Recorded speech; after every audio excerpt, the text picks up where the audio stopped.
Hey, what is up all you crazy internet people, and welcome to yet another vlog. My name is Drake, and today I'm going to tell you about the time that I ate metal. So let's get into it.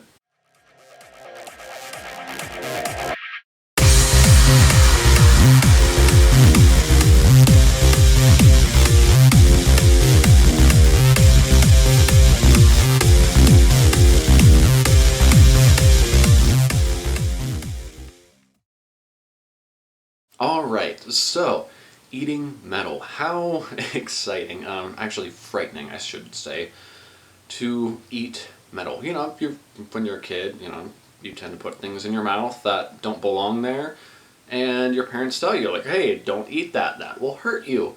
And then you come to learn, well, oh, if I eat, say, a eraser, that's not going to go so well for me. If you did not watch my last video, I have a tongue piercing, which basically means I have a little bar that goes from the top of my tongue to the bottom of my tongue.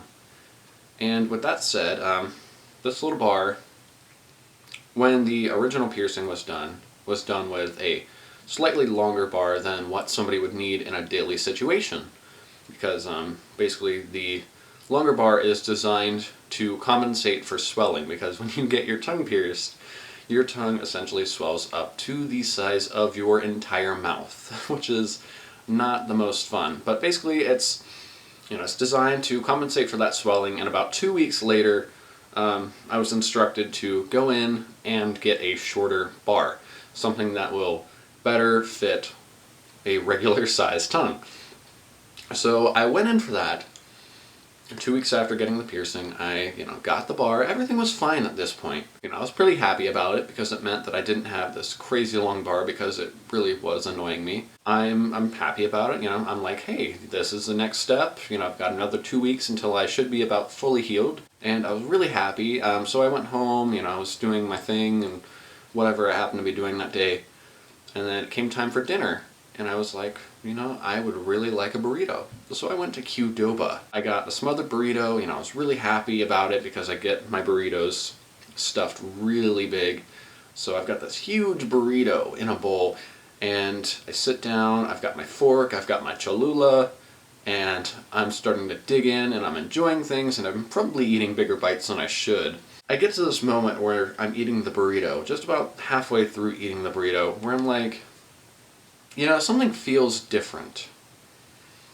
And I'm trying to feel around my mouth because I figure maybe I took too big a bite and, I'm just feeling weird.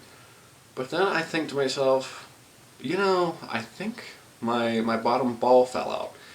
And the bottom ball being the bottom ball on my tongue bar. I feel around, I'm trying to find the bottom ball because I figure, the bottom ball fell out, and I can just find it, screw it back on, and everything will be fine. Well, it takes maybe 3 seconds before I realize, well, the entire bar is gone. So now I'm feeling around my mouth, and I realize the bar isn't there. So I then look into my bowl, the bowl with my burrito in it, to see if that maybe it fell out when I was taking a bite, and I can't find it there. So I'm freaking out. I go into the bathroom and I'm looking in my mouth. I'm like, maybe it got stuck somewhere and I just can't feel it. So I'm looking around, and then it hits me. Oh shit, I ate the bar. So I'm frantically Googling. I'm like, I ate tongue bar, what to do? And I find out that this is apparently a very normal thing. And that kind of scared me, but I was like, okay, if I ate it, it's too late to really fix anything. And luckily, from what I had read, it's not really an emergency if you eat these bars unless you develop some kind of pain in your digestive system, such as in the intestines. So it's like, okay, now I have to wait it out. It's at this point, I can't do anything about it really. So I'm just going to wait it out, see what happens. Hopefully nothing bad happens. So I'm doing that, and for the next couple of days, I have this underlying thought in my head, like, oh god, I've got a piece of metal in me. I ate a titanium bar, it's inside me, and I just want to get it out. It screwed with me a little bit because I took much smaller bites than I would have in a normal situation for the next few days. So I'm doing that, and then eventually, or at least I hope so, the bar passed through means which I think are obvious. I didn't go looking for the bar because there's no way in hell I was going to put a bar that had gone through my body and exited through the means that I assume it has. I'm not going to put that in my mouth. So that said, let's move on to disappearing huskies. So this is another little anecdote I have. I went outside to get the mail, and it's been a particularly rainy day on the day that this happened. It's been rainy all week, actually. So it's a rainy day, it's kind of a depressing rainy day as well. It's not one that I would go out and play in the rain or anything like that. So I'm going out to get the mail. I'm kind of not happy about going out to get the mail because it means I have to go out into the cold and the rain's cold and I just don't want to be out there. I'm going to get the mail. I open the mailbox, look inside the mailbox, see if anything's in there. There's nothing there. I close the mailbox, and as I look up, I see this husky. Now this husky is completely wet, like it's been outside in the rain for at least a day, and it's got grass on its legs like it's been laying down in the grass. But this husky, it looked so happy to see people, like it hadn't seen people in the longest time. And it's just wagging, and it's got that, kind of cute, smiley-esque face going on. And it's starting to come up to me, and I'm like, oh gosh, I really hope this is a friendly dog. Because, when a dog is coming at you and it's not a friendly dog, that is a scary thing.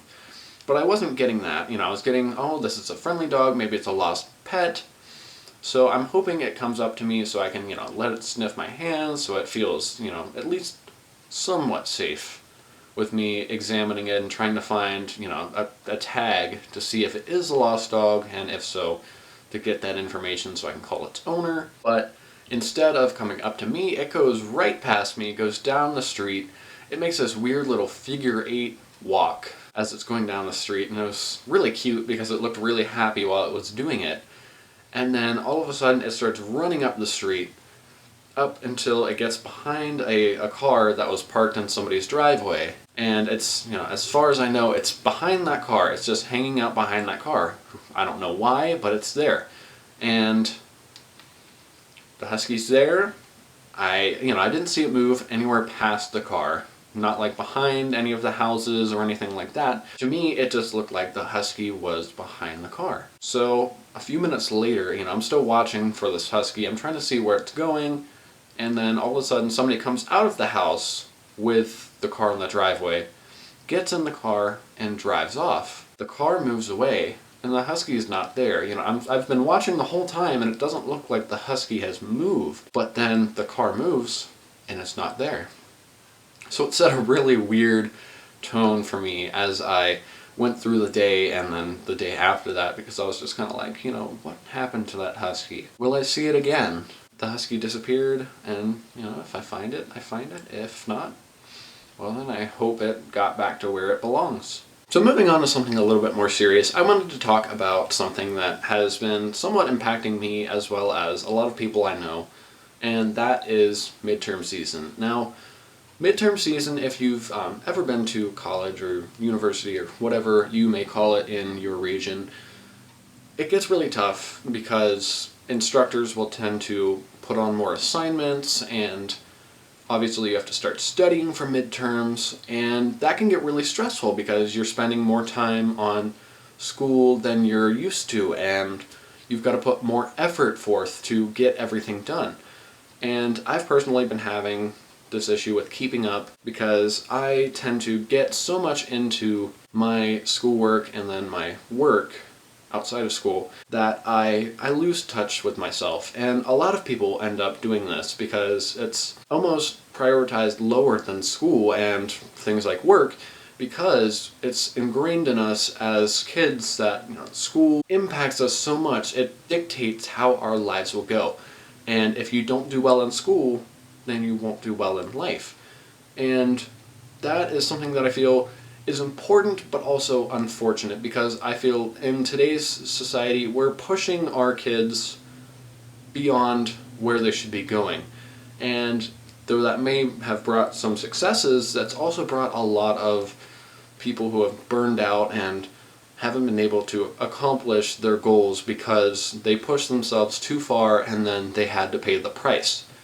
So I wanted to talk about a few things that can be done to kind of get people in touch with themselves when things get tough, because it's important, and as much as some of the things that I'm about to say seem simple, they are things that I myself and a lot of people I know tend to forget when they are stressed out and in this kind of peak stress level. So the first thing I wanted to say was take care of yourself. It can be something as simple as eating a balanced nutritional meal, something like taking breaks between, doing large amounts of work, and things like going outside, even if it's for like 5 minutes.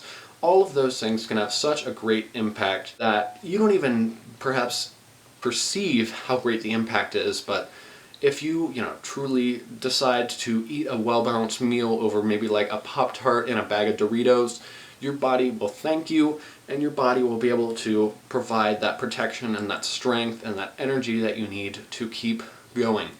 And furthermore, working on going outside, even if it's for 5 minutes. That can make a big difference because you've got, the sun oftentimes, especially in the summertime or early fall, and you've got just a beautiful view, you've got the natural sounds, the wind. That can have a great impact on people because when we're trapped in classrooms or offices all day, it can get a little bit depressing. So going outside for a few minutes can really give you that change of scenery, that change of perspective that will give you that energy, give you that motivation to keep going, which is my next tip. Just when the going gets tough, keep moving forward. But reward yourself after you're done, because that will really enforce a strong work ethic, and it will give you something at the end where you're really proud of your work and you've got a nice little reward to say, hey, good job. That could be something as simple as buying maybe a 99-cent app. It's just simple little things that will reward you and make you feel good about what you've done so you can keep going, keep pushing forward, and keep being awesome. Next thing up, sleep. Sleep is so important. I don't think we even fully realize it yet, even in the sciences, because sleep is such an important process to our body. It allows our body to repair and restore and re-energize. So if you get that full 8 hours of sleep, you wake up perhaps feeling great, and you have that energy, that drive to get everything done, have a great day, and enjoy yourself. But when you go into, say, classes with only 3 hours of sleep, you're probably going to be a zombie for the rest of the day, and that's no fun. So make sure to sleep. It has great impact, short-term and long-term. Get those hours of sleep in. 8 is, the ideal, as many people say, but there is a bit of a scale where certain people at certain ages do need more sleep than others. So perhaps look into that. I recommend sleep tracking apps such as Sleep as Android, because they really do help you get in touch with your sleep life, and especially ones that track your sleep. They'll tell you when you need to go to sleep, or how well you slept, or if you snored, so you know what to do going into the next night, so you have a better night's sleep. And if you just keep paying attention to that, you will feel better over the long run. And the next thing, do fun things that will help you kind of get out of the mindset of work, school, life, whatever may be stressing you out. Do something fun that you enjoy. Something like, playing video games, or just browsing YouTube, or maybe going for a nice little jog around a lake. Something that's really fun, something you enjoy, something that doesn't involve work or school, that will make you feel happy, and something that you can relax with. I am going to wrap things up there for the day, so let me know what you thought about this video, what you liked, what you didn't like, so I can keep on working to improve, and I hope you guys will join me for my next video.